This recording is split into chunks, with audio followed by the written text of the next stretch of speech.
this, the thing that is most useful is to lay out experiences and talk about some war stories that hopefully you can glean some ideas from. So that's what we're going to be doing.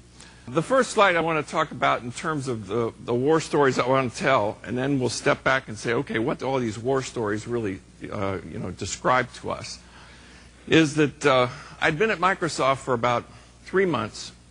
Bill Gates walks in the office, and now we've got the lead slide up here. So we're talking strategy, but we're also talking a thing called the fiefdom syndrome.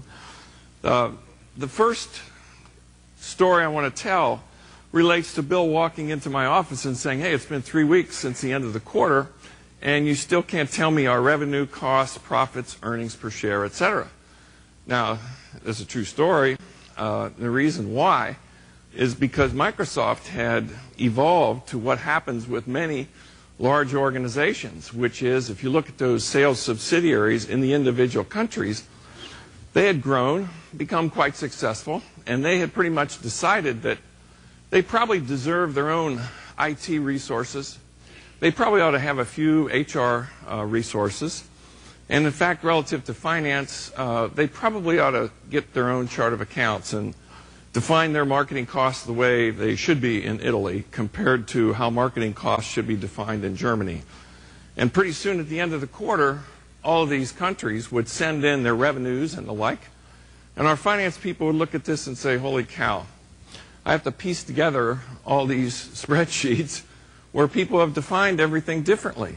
And so why have they defined everything differently?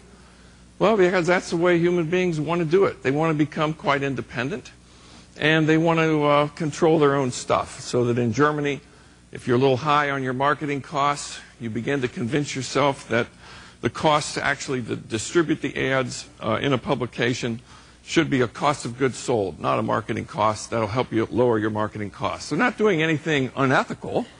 It's just that they're looking at it and saying, hey, you know, you don't understand my business. You're from the United States or from wherever.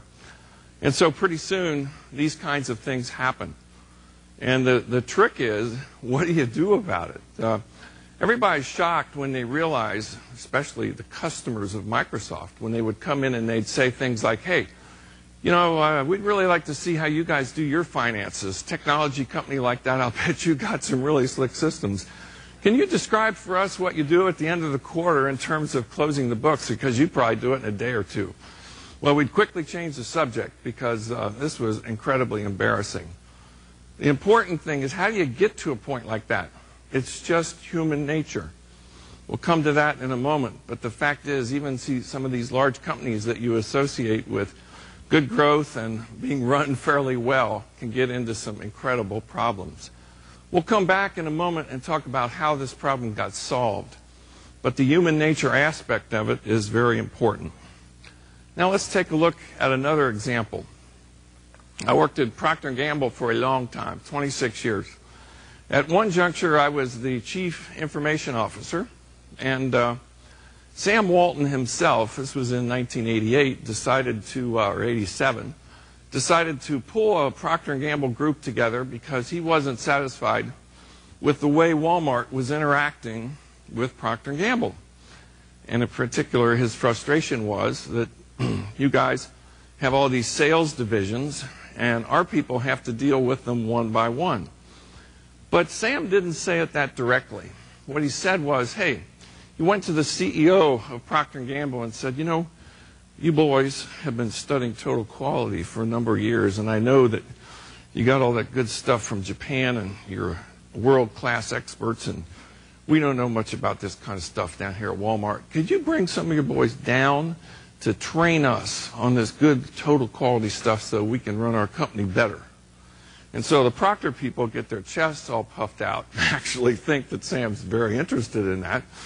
So they bring the, you know what's coming, they bring the trainers down. There's a group of about 10 of us. We go down there for a whole day meeting with Sam's top team. It was very exciting. So the guy who was in charge of the total quality effort at Procter & Gamble led the training. So he comes in with this stack of transparencies, starts plowing through them with the old projector up front, Sam's about to fall asleep in the front row. He can't hardly stand it.